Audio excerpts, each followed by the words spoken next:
Of the word Khansar is speaking, I am going to point out about poem. ये आपका 11th class hornbill का ये lesson 4 poem है childhood.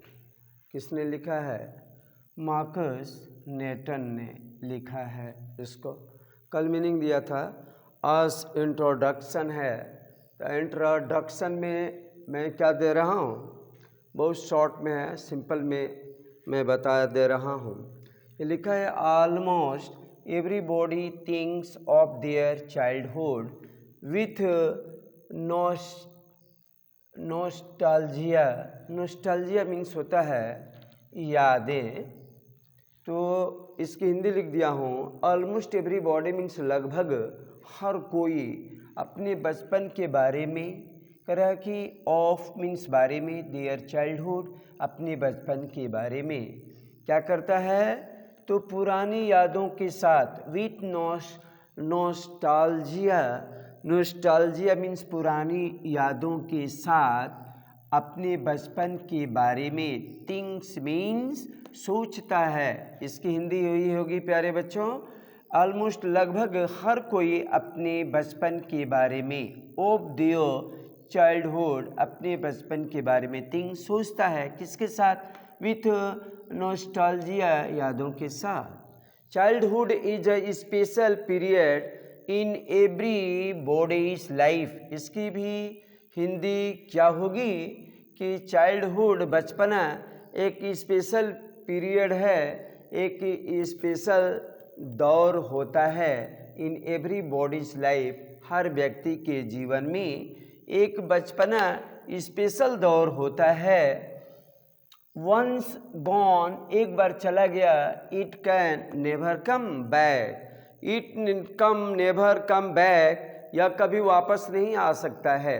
कह रहा है कि childhood is a special period, यह एक स्पेशल दौर होता है किसका, इन एवरी बॉडीज लाइफ हर व्यक्ति के जीवन में ये बचपना की स्पेशल दौर होता है। वंस कह रहा है कि वंस गॉन एक बार चला गया, it can never come back वापस नहीं आ सकता। सही बात है। जिस तरह से आपके तीर कमान को ले लीजिए, अगर तीर निकल गया कमान से तो फिर कह ए तीर करना कम बैक आजा, आएगा नहीं। उसी तरह समय है, लॉस्ट टाइम नेवर अगेन, कभी खोया हुआ समय वापस नहीं आता है। उसी तरह से कर रहा है कि यह बचपना ये जो है आ नहीं सकता है। इन दिस पोइम, इस पोइम में मार्कस नेटन, ये जो है पोइट को बोलते हैं, जो हिंदी में कवि कहते हैं, ये वंडर्स आश्चर्य करते हैं। When he lost his childhood, जब अपने बचपना को खो जाते हैं। He thinks of a few stages. Few stages means होता है कुछ चरणों के बारे में सोचते हैं।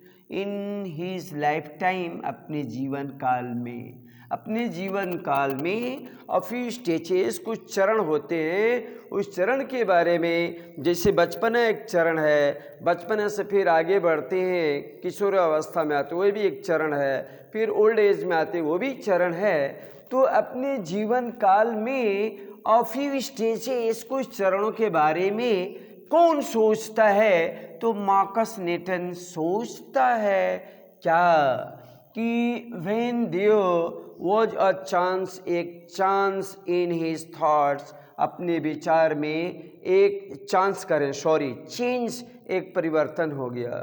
And perception of the world around him, एक अनुभूति होता है इसमें। There was a change in his thoughts, हमारे विचार में एक परिवर्तन। एंड परसेप्शन मीन्स अनुभूति, अनुभव, समझ, of the world around him, पूरे दुनिया के बता रहा है कि पूरे दुनिया के बारे में अनुभूति और विचार में परिवर्तन होता है। There was a change in his thoughts, वो अपने विचार में बताया।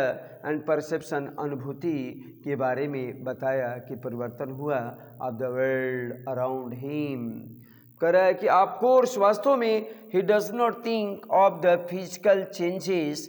ये जो पोइट है डज नॉट थिंक नहीं सोचता, ऑफ मीन्स बारे में, फिजिकल चेंजेस मीन्स शारीरिक परिवर्तन के बारे में नहीं सोचता, दैट कम ओवर हिम जो उसके ऊपर आया, दैट कम लिखा है, oh sorry came, that came over him जो उसके ऊपर आया, एज ही ग्रीव अप जैसे ही, एज मीन जैसे ही ग्रीव अप वो बढ़ा।